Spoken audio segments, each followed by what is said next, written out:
So one thing we're seeing a lot of them trying to figure out is how to help our community understand it's not me, it couldn't happen to me. What's different between adolescents and adults is that adolescents are willing to tolerate a much higher level of risk. Drugs and alcohol are something that is very natural for them to be curious about, especially if they think that their peers are also trying and exploring. The peril of drugs and alcohol is that, of course, using most drugs compromises impulse control and judgment. The main component when it comes to parents and being able to help or support their child is communication. Families need to strike a balance by ensuring that they're regularly having conversations with their teenagers about what they know about drugs and alcohol, what the house rules are. It's critically important that those families remember to also give their child a get out of jail free card, that if they're ever with friends and someone is drinking or smoking, if they have been drinking or smoking, they want to know that they can call their parents. You know, it's not just necessarily that you have to have a problem in order to be aware. You want to remember that their brain is actually developing. For a child who tries alcohol at, let's say, 14, their risk of developing an alcohol use disorder may be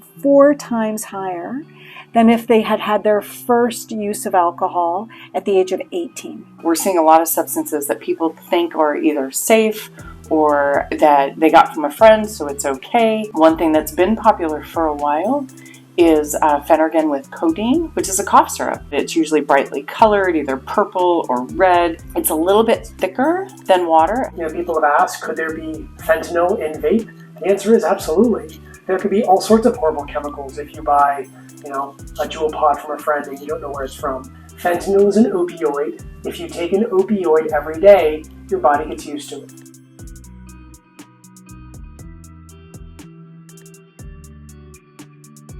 When you stop, you develop withdrawal. And the way it works in your brain is that that good feeling you might get only lasts for a short period of time, and it eventually goes away.